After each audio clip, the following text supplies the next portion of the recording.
નમસ્કાર, આપ જોઈ રહ્યા છો ડે સ્પેશિયલ ને હું છું જય શર્મા। તો સ્વાદના રસિકો થઈ જજો સાવધાન, કેમ કે હવે તમને શું પીરસાઈ રહ્યું છે અને તમને જે પીરસવામાં આવી રહ્યું છે તે ખાદ્યમાં શું છે, ના એ હોટલ માલિકોને ખબર છે ના એ તમને ખબર છે, પરંતુ તમે સ્વાદના ચટાકા માટે તેને હોશે હોશે આરોગી રહ્યા છો। છેલ્લા ઘણા સમયથી આપણે જોયું છે કે અખાદ્ય પદાર્થો મળી આવે છે, જૂના કે અખાદ્ય કે જે તમે ખાઈ પણ ના શકો, જેની તમે સ્મેલ પણ ના લઈ શકો, તેવી ગ્રેવી, તેવી ચટણી કે તેવા પદાર્થો પણ ડીપ ફ્રોઝનમાંથી મળી આવે છે, તેવું પણ આપણે જોયું છે। ઘણી બધી વાર અખાદ્ય પદાર્થોની અંદર પનીર, ઘી, ડુપ્લિકેશન મોટા પાયે રાફડો ફાટ્યો છે અને લોકો હોંશે હોંશે બ્રાન્ડેડ કંપનીના નામે એ ઘી, દૂધ કે પછી એ કંઈ પણ પદાર્થ હોય તે આરોગી રહ્યા છે। તો બીજી તરફ અવારનવાર મોટી બ્રાન્ડ કહેવામાં આવતી અને તેમના સ્વાદના કારણે ફેમસ એવી રેસ્ટોરન્ટ હોય કે ફૂડ કોર્ટ હોય કે ત્યાંથી પણ અખાદ્ય પદાર્થો મળી આવે છે અને સાથે સાથે તેની અંદર ઘણીવાર જીવાત પણ મળી આવે છે। તેની આ શૈલી છે તે યથાવત જોવા મળી રહી છે અને આ વખતે વાહ પિઝા કરીને એક દુકાન છે સીજી રોડ પરની, અને તેની અંદર ચનાપુરીમાંથી એક ઘરોડી નીકળી આવે છે। એટલે કે આ તમામે તમામ જે ઘટનાઓ ઘટી રહી છે તેની માટે જવાબદાર કોણ, અને જો જવાબદાર જે વ્યક્તિ છે તો તેની ઉપર પગલાં કેટલા? શું માત્ર નજીવો દંડ આપીને 2 દિવસ કે 3 દિવસ એ દુકાન સીલ કરીને ફરી તેને લાયસન્સ આપી દેવું? શું ખરેખર આ બધી દુકાનો અને ફૂડ કાર્ટો પાસે લાયસન્સ છે?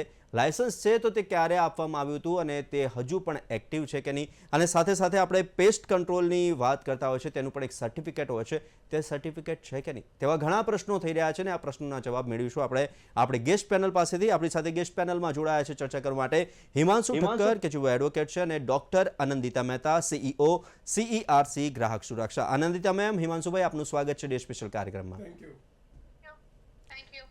ડોક્ટર આનંદિતાબેન, સૌથી પહેલા તો આ મુદ્દે આપણે ઘણી બધી વાર ચર્ચા કરી છે, એ નકલી પદાર્થ પકડાયો હોય, એ પછી પનીર હોય, ઘી હોય કે પછી મસાલા હોય। બીજી તરફ આપણે ઘણી બધી વાર ચર્ચા કરી છે કે રેસ્ટોરન્ટની અંદર અખાદ્ય પદાર્થો સર્વ કરવામાં આવે છે, સાથે તેમાંથી ઘણીવાર જીવાતો નીકળવી પણ આ બધી ઘટનાઓ યથાવત જોવા મળી રહી છે।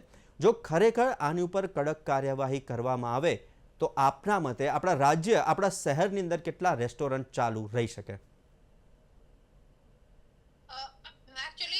જેમ તમે કે આ ઘટનાઓ વારંવાર થાય છે અમદાવાદમાં, અને આ જે મુદ્દાઓ છે એ ભિન્ન ભિન્ન છે।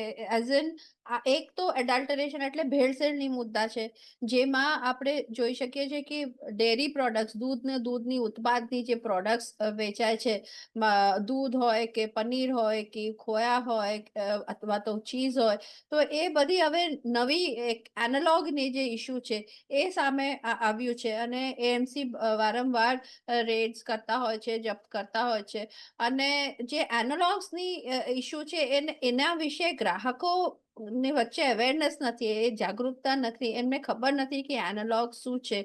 એકચ્યુઅલી એનાલોગ્સ જે છે એ ઓછા ગુણવત્તાવાળી, એટલે દૂધમાંથી એની જે મિલ્ક પ્રોટીન હોય અથવા તો જે મિલ્ક ફેટ હોય એને કાઢી નાખવામાં આવે અને એને સબસ્ટિટ્યુટ કરવામાં આવે છે વિથ હાઇડ્રોજનેટેડ વેજીટેબલ ઓઇલ કે પામ ઓઇલ કે અખાદ્ય જે વેજીટેબલ ઓઇલ, તો એમાંથી જે ડેરીની ગુણવત્તા છે, દૂધની ગુણવત્તા છે, પનીર તમે જાણો છો વેજીટેરિયન્સ માટે પ્રોટીનની સ્ત્રોત છે, પણ જે એનાલોગ્સ છે એમાં પ્રોટીનની માત્રા બહુ જ ઓછી હોય છે કમ્પેર ટુ નોર્મલ જે સાચું અસલી પનીર હોય છે એના કરતા। પ્લસ એમાં વેજીટેબલ ઓઇલ કે પામ ઓઇલ ની જે ટ્રાન્સ ફેટ છે જે શરીર માટે હાનિકારક છે એ બધું હોય છે। એટલે હવે પ્રોબ્લેમ એ છે કે FSSAI જે આપણા ફૂડ રેગ્યુલેટર છે એને એનાલોગની વેચાણમાં કોઈ રોકટોક છે નહીં, એ વેચી શકે છે, પણ એમાં લેબલિંગ હોવું જોઈએ, ગ્રાહકને ખબર હોવી જોઈએ, એક ઇન્ફોર્મ ચોઇસ એમને મળવું જોઈએ કે હું જે ખાઈ રહ્યો છું કે લઈ રહ્યો છું એ શું છે, એક્ઝેક્ટલી ઇન્ફોર્મ ચોઇસ। પણ એ ચોઇસ આપણા જે રિટેલર છે અથવા તો રેસ્ટોરન્ટ હોય અથવા તો લારી ગલ્લાવાલા હોય એ ચોઇસ આપતા નથી, એ પનીરના નામે મિસલીડ કરે છે, એને જે પનીર ભાવ પનીરનું લે છે પણ એકચ્યુઅલી એનાલોગનું ભાવ પનીર કરતા અડધું હોય છે. જી. પનીર 450-500 રૂપિયા કિલો હોય છે, એનાલોગ 200 રૂપિયા કિલો હોય છે. પણ લોકોને એનાલોગ ખવડાવવામાં આવે છે પનીરના એવજમાં, એટલે એને એટલે મિસલીડિંગ છે. અનિંદિતાબેન, એટલે ગ્રાહકોની સુરક્ષા કે તેમની હેલ્થ નહીં, પરંતુ મને શામાંથી પ્રોફિટ મળે તેની ઉપર વધુ ધ્યાન આપવામાં આવે છે. અનિંદિતાબેન, બીજો એક પ્રશ્ન એ છે કે હાઇજીન. આપણે ઘણી બધી વાર સારી બ્રાન્ડ કે સારી હોટલ કે સારી રેસ્ટોરન્ટમાં એની માટે જતા હોય છે કે આપણને વ્યવસ્થિત બનાવેલું ક્લીન ખાવાનું મળે, પરંતુ હાઇજીન જો જોવામાં આવે તો દરેક જગ્યાએ જો તેના અધિકારીઓ તપાસ કરે તો મને નથી લાગતું કે આ બધી રેસ્ટોરન્ટોની અંદર હાઇજીન જે છે તે જળવાતું હશે એવું ચોક્કસપણે કહી શકાય કેટલીક રેસ્ટોરન્ટમાં. પરંતુ મૂળભૂત જોવા જઈએ તો લગભગ 100 માંથી 20 કે 25 રેસ્ટોરન્ટ તમને પ્યોરલી હાઇજીન જોવા મળતી છે. બાકી તેનું કિચન ને લઈને ઘણીવાર પ્રશ્નો ઉઠતા હોય છે, તેને લઈને શું કહેશો? હાઇજીન જે છે એના ઘણા બધા સ્ટેપ્સ હોય છે જે રેસ્ટોરન્ટ વાળા ફોલો નથી કરતા હોતા. ફોર એક્ઝામ્પલ, કે જ્યાં તમે નાનકડી ઈટરી હોય કે રેસ્ટોરન્ટ હોય, તો ત્યાં આજુબાજુની એન્વાયરમેન્ટ કેવી છે, ત્યાં ઇન્ડસ્ટ્રી નથી ને, ત્યાં ગંદકી આજુબાજુ એએમસી ની જે કચરા ફેંકવાનું એ હોય એ બધું નથી. અને ત્યાં પાણીની જે લોકો વાપરતા હોય ત્યાં એ સગવડ છે કે નહીં, એ બધું. એક તો એન્વાયરમેન્ટ, એની કઈ જગ્યા ઇન્ફ્રાસ્ટ્રક્ચર કેવી છે, એન્વાયરમેન્ટ આજુબાજુની કેવી છે, સ્વચ્છતા કેવી છે, એ નંબર 1 છે. બીજું કે જે રેસ્ટોરન્ટની અંદર કેટલી હાઇજીન જળવાય છે, એ તો રો મટીરિયલ જ્યારે રેસ્ટોરન્ટમાં ખરીદવામાં આવે એને કેવી રીતે સ્ટોર કરવામાં આવે છે. આ જે સ્ટોર રૂમ છે ત્યાં ભેજ આવતું હોય, ફૂગ લાગતી હોય, ત્યાં હવા ઉજાસ ના આવતી હોય, ત્યાંથી માંડીને પ્રોસેસિંગ જ્યારે બને છે ત્યારે જે લોકો કુક છે, બનાવે છે, એ લોકોની સ્વચ્છતા કેવી છે, જે યુટેન્સિલ્સ વાપરે છે, જેનામાં બને છે એની સ્વચ્છતા કેવી છે. ઘણીવાર ડિટર્જન્ટ રહી જતું હોય છે, એમાં કીડા મકોડા રહી જતા હોય છે, તો એ બધી ઇશ્યુઝ છે. પછી ત્યાંથી લઈને કે કયા ટેમ્પરેચરમાં ફૂડ બને છે, બરાબર ઉકાળે છે કે નહીં, જી. જે રો મટીરિયલની સોર્સ છે એ જ જો એડલ્ટરેશન વાળું હોય, ભેળસેળ વાળું હોય, તો એ તો એક ઇશ્યુ છે જ. જી. એટલે થ્રુઆઉટ ધ ચેન ઘણી બધી પ્રોસેસીસ છે હાઇજીન માટે, જેના વિશે એક તો વેન્ડર્સને, ફૂડ બિઝનેસ ઓપરેટર્સને ટ્રેનિંગ નથી હોતી, એ લોકોને જ્ઞાન નથી હોતું, આજુબાજુની ઇન્ફ્રાસ્ટ્રક્ચર જે એ મળતું જી. નથી. એટલે ઘણી બધી ઇશ્યુઝ છે જેના કારણે એટલે આનંદિતાબેન, હાઇજીન એટલે લોકોને એવું હોય છે કે એને કેપ પહેરેલી છે, ક્લીન હેન્ડ છે અને ગ્લોવ્સ પહેર્યા છે, એટલે નોર્મલી જે ગ્રાહક છે તેની માટે તો હાઇજીન એટલે આટલું છે કે અંદર બી એટલું જ સારું જશે. હિમાંશુ સર, આપની હવે વાત કરીએ તો 2 પ્રશ્નો છે. સૌથી પહેલા તો જે એનાલોગ પનીર છે, જે ડુપ્લિકેટ વસ્તુઓ મળી રહી છે, તેની ઉપર કડક કાયદો ક્યારે આવશે? અને જો કડક કાયદો હોય તો એવી પેઢીઓને સદંતરપણે બંધ કરવી જોઈએ. કારણ કે જો ફોરેનની અંદર જોવા જઈએ તો ફોરેન કન્ટ્રીઝની અંદર આવું કંઈ પણ કોઈ વ્યક્તિ કરે તો એ આજીવન માટે સીલ થઈ શકે, મોટો એવો દંડ છે. ત્યારે આપણે જોવા જઈએ તો મોટી મોટી રેસ્ટોરન્ટ હોય તેની અંદરથી પણ ઘણા વિડીયો એવા સામે આવ્યા છે. શું આવા દંડનીય કાર્ય કરીને ખાલી નજીવો દંડ આપીને તેમને છોડી દેવા એ જરૂરી છે, કે સરકાર માટે એ રેસ્ટોરન્ટ મહત્વની છે, કે રેસ્ટોરન્ટની અંદર રોજે રોજ 500, 1000, 2000 જે નાગરિકો છે, જે ગ્રાહકો છે તે જમે છે, તેમની સુરક્ષા મહત્વની છે? સવાલ તો અહીંયા એ જ આવે છે કે હમણાં 10 દિવસ પહેલાં જ કોર્પોરેશનની લેબોરેટરીમાં અમદાવાદની નજીકની 10 ઇટરીઝમાંથી પનીરનો જથ્થાનો ટેસ્ટ કરવામાં આવેલો લેબોરેટરીમાં, અને એ કોર્પોરેશનની જ લેબોરેટરી હતી, જેમાંથી એનાલોગ પનીરનો જથ્થો અખાદ્ય પ્રમાણમાં મળી આવ્યો અને એ લોકોને 10,000 રૂપિયા દંડ લઈને છોડી દેવામાં આવ્યા. એક જ હોટલ એવી હતી કે ઇટરી એવી હતી કે જેને 7,000 રૂપિયા દંડ કર્યો. આ હું તમને લગભગ 10 દિવસ પહેલાંની આ જ ચેનલ મારફતે આપણે આ ટોક શો કરેલો. અહીંયા સવાલ એટલો જ આવે છે કે તમે જ્યારે આ લોકો 10,000 રૂપિયા દંડ લઈને છોડી મૂકવામાં આવે છે, તો એ વખતે મેં કહ્યું હતું, મને બરોબર યાદ છે કે આ લોકોને 5 લાખ, મિનિમમ 5 લાખનો દંડ અને સજાની જોગવાઈ હોવી જોઈએ. કારણ કે જો તમે પ્રજાના સ્વાસ્થ્ય સાથે ચેડા કરશો તો એના જેવો ગંભીર ગુનો એકે નથી. હવે 10,000 રૂપિયાનો દંડ ભરીને તો કોઈ પણ વેપારી એને લાગશે કે ચલો ને આ તો સારું છે, કારણ કે જેમ આનંદિતાબેને કહ્યું કે 200 રૂપિયાનું જ મળે છે એનાલોગ પનીર. એટલે માંગની સામે પુરવઠો ઓછો છે, પરંતુ એનો અર્થ એ નથી કે તમે એનાલોગ પર બનાવો પનીર અને એમાં પણ એની જે ગુણવત્તા છે એ બહુ નિમ્ન કક્ષાની રાખો. કારણ કે એનાલોગ પનીરમાં પામ ઓઇલ વાપરવામાં આવે છે, એમાં સ્ટાર્ચ પણ એ લોકો હમણાંથી ઉમેરે છે અને ફેટ ઉમેરે છે, જે પચવા માટે બહુ તકલીફનું કામ છે, જેનાથી નર્વ્સને નુકસાન થાય છે. આપણા બોડીના જે જુદા જુદા પાર્ટ્સના નર્વ્સ છે, જેમ બ્રેઇનના નર્વ્સ છે, હાર્ટના નર્વ્સ છે, કે એના મસલ્સ છે, ડાયજેશનના આપણો પાવર ઘટે છે, કિડનીના નર્વ્સને કિડનીને નુકસાન કરે છે.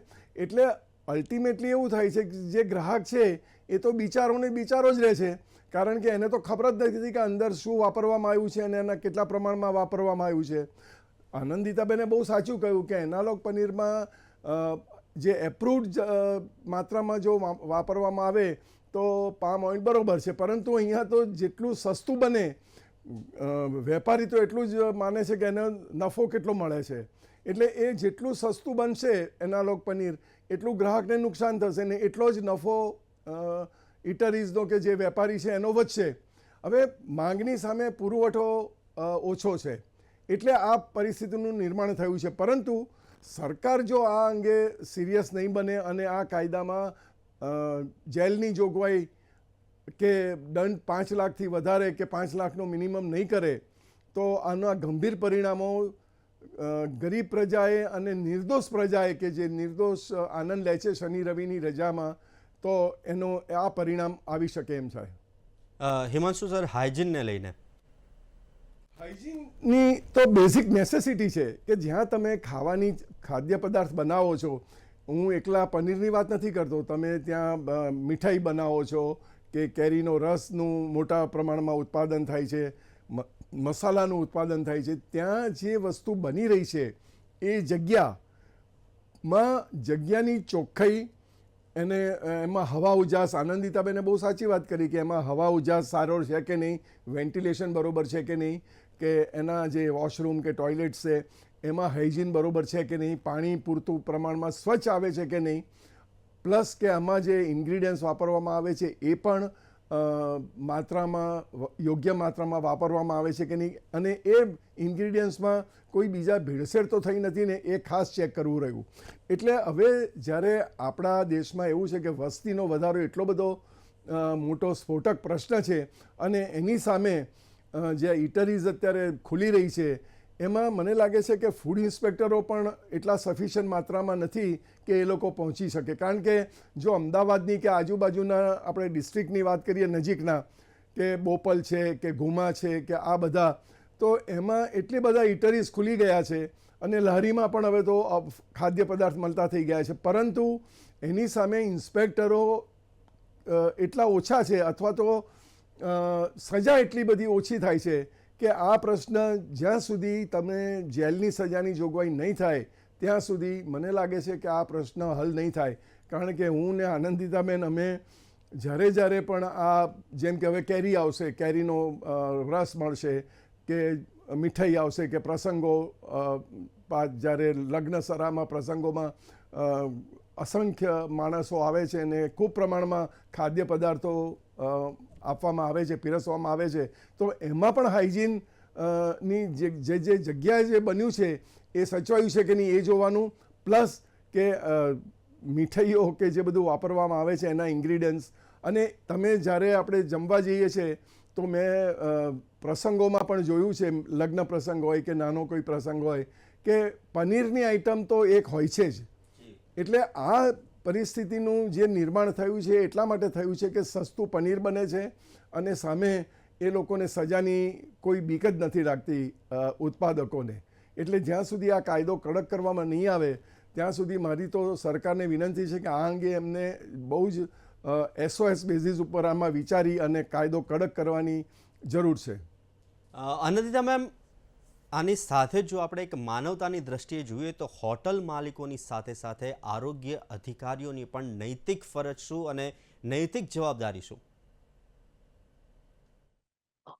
ચોક્કસ એમાં ઇશ્યુ એવું છે કે FSSAIમાં જે ઘણા લૂપહોલ્સ છે, એટલે છટકી જવાની જે જગ્યાઓ છે.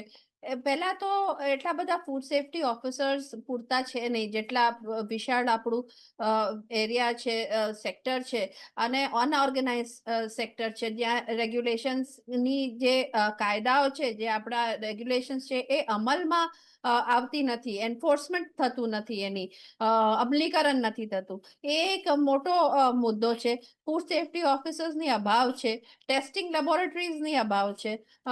એટલે અને ઓફકોર્સ કાયદાઓ હજી ઘણું કડક થવી જોઈએ. ફોર એક્ઝામ્પલ, જે એનાલોગ્સ છે એની વેચાણ પર તો રોકટોક છે નહીં, કારણ કે it is legal to be sold.